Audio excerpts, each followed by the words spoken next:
Hi, welcome to my channel. අපි අද බලමු ගෙදරක තියෙන අංග කොහොමද අපි ඉංග්‍රීසියෙන් හඳුන්වන්නේ කියලා. ඒ වගේම අපිට පැටලෙන තැන් තියෙනවා මෙතනදී කීපයක්. ඒවත් මොනවද කියලා බලමු.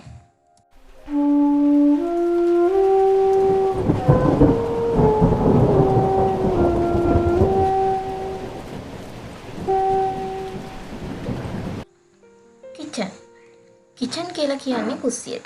ඒක අපි හැමෝම දන්නවා. හැබැයි මෙතනදී ඉංග්‍රීසියෙන් කිචන් කියලා හඳුන්වන්නේ අපි උයාගෙන කන තැන.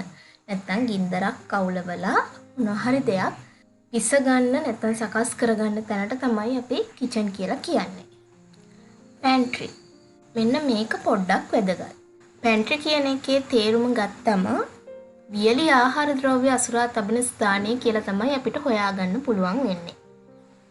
හැබැයි අපි සාමාන්‍ය ව්‍යවහාරයේදී පැන්ට්‍රි කියලා කියන්නේ අලුතෙන් හදන ගෙවල් වල කුස්සියට. මොකද චිමිනියක් සහිත කුස්සියක් ගොඩක් ගෙවල් වල දැන් හැදෙන්නේ නැහැ. ඉතින් මේ වෙනුවට ගෑස් එකක් සිංක් එකක් සහිතව සකස් කරපු තැනට තමයි අපි දැන් නම් පැන්ට්‍රි කියලා කියන්නේ. එහෙම නේද? ඇත්තරම මේක පැන්ට්‍රිද? මේ වගේ සිංක් එකක් එතකොට උයා ගන්න තැනක් ෆ්‍රිජ් එකක් එක තියෙන තැනකට අපි හඳුන්වනවා බට්ලර්ස් පැන්ට්‍රි කියලා. පැන්ට්‍රිම තමයි පොඩි විශේෂණ පදයක් එක්ක. එතකොට මං කියවනේ පැන්ට්‍රි කියලා කියන්නේ වියලි ආහාර ද්‍රව්‍ය ගබඩා කරන තැනක් කියලා. මේකම පොඩ්ඩක් එහාට ගිහිල්ලා walk in pantry කියලා එකක් අපිට හොයාගන්න පුළුවන්. ඉන්ටර්නෙට් එකේ සර්ච් කරොත් ඔයාලටත් හොයාගන්න පුළුවන් ඕන තරම්.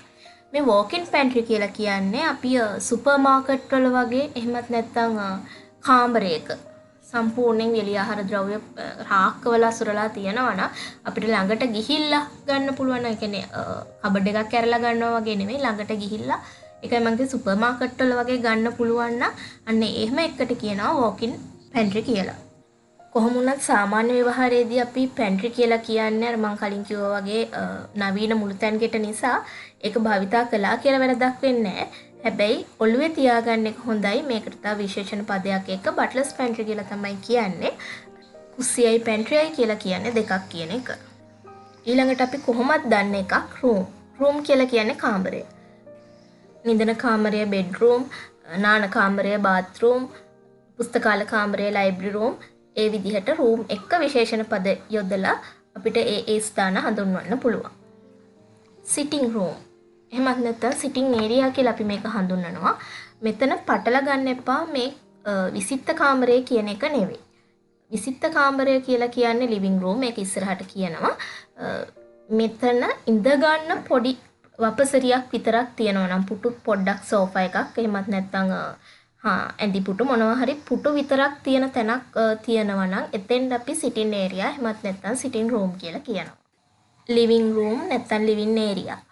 අපි මේක සාලය එහෙමත් නැත්නම් විසිත්ත කාමරය කියලා හඳුන්වනවා. මම අර කලින් කිව්වා වගේ සිටින් ඒරියාස් තියෙන්න පුළුවන් මේ ලිවිං රූම් එක ඇතුලේ. ඒ වගේම තව ටීවී ලොබි එකක් එහෙමත් නැත්නම් කියන්නේ ටීවී බලන තැනක් එහෙමත් නැත්නම් තව නොයෙකුත් දේවල් සෙල්ලම් කරන තැනක් එතකොට ඩ්‍රොවින් ඒරියා එකක් මේ සියලුම දේවල් තියෙන්න පුළුවන් සාලය ඇතුලේ. මේකත් සමහර වෙලාවට අපි පටල ගන්න තැනක් සිටින් ඒරියා එකයි ලිවිං ඒරියා එකයි කියන්නේ දෙකක්. ටොයිලට්. ටොයිලට් කියලා කියන්නේ වැසිකිළිය කියන එක. ටොයිලට් එකක අන්තර්ගත විය යුත්තේ මල පහ කරන එහෙමත් නැත්නම් මූත්‍රා පහ කරන ස්ථානයක් සහ මූණ සෝදා ගන්න වගේ සිංක් එකක් වගේ තියෙන තැනක් විතරයි. කොයිම වෙලාවකවත් ටොයිලට් එකකට නාන්න තැනක් අයිති වෙන්නේ නැහැ. සමහර අවස්ථාවලදී වොෂ්රූම්, රෙස්ට්රූම් කියලත් මේ ටොයිලට් එක හඳුන්වන්න පුළුවන්. හැබැයි ටොයිලට් එකකට කොයිම වෙලාවකවත් මං කිව්වා වගේ නාන තැනක් අයිති වෙන්නේ නැහැ. ෂවර් එකක්වත් අඩුම තරමේ ටොයිලට් එකක් ඇතුලේ තියෙනවා නම් ඒක ටොයිලට් එකක් වෙන්නේ නැහැ. බාත්රූම්. බාත්රූම් කියලා කියන්නේ නාන තැනක්. එතකොට ෂවර් එකක් හෝ වේවා බාත් ටබ් එකක් හෝ වේවා එහෙමත් නැත්නම් නාන්න පාවිච්චි කරන කුමන හෝ තැනක් වේවා තියෙනවා නම් ඒක බාත්රූම් එහෙමත් නැත්නම් නාන කාමරය කියලා තමයි අපි හඳුන්වන්නේ. එතකොට නාන කාමරයක් ඇතුලේ ටොයිලට් එකක් තියෙන්න පුළුවන්. සාමාන්‍යනොත් කොහොමත් බාත්රූම් එකක් ඇතුලේ කොමඩ් එකක් තියෙනවා. එතකොට ඒක ටොයිලට් එකක් සමග බාත්රූම් එකක් තියෙනවා. ඉතින් අපිට පොදුවේ බාත්රූම් කියලා හඳුන්වන්න පුළුවන් සම්පූර්ණ කාමරයක්ම. හැබැයි ටොයිලට් එකක් ඇතුලේ බාත්රූම් එකක් තියෙන්න බෑ. බාත්රූම් එක ඇතුලේ ටොයිලට් එකක් තියෙන්න පුළුවන්. හැමෝම දන්න දෙයක් අද මම කිව්වේ පැටලෙන තැන් වැරදෙන්න පුළුවන් තැන් දෙක තුනක් පෙන්නලා දෙන ගමන්ම මේ channel එකේ අපි හැමෝම දන්න දේවල් කියන්නේ කියලා හිතන්න එපා. මම මුලින්ම පටන් ගද්දිම කිව්වා මම මුලින් ඉඳන් යනවා කියලා. දරුවෙක්ට උනත් වැඩිහිටියෙක්ට උනත් මුලින් ඉඳන් පටන් ගන්න ලේසි විදිහට තමයි මම මේ වීඩියෝ ගේන්නේ. කතා කරන්න කලින් අපිට කතා කරන්න ඕන වෙන වචන තියෙනවා. ඉතින් වචන ටික එකතු කරගෙන හිටියොත් අපිට වාක්‍යයක් හදාගන්න හරිම ලේසි.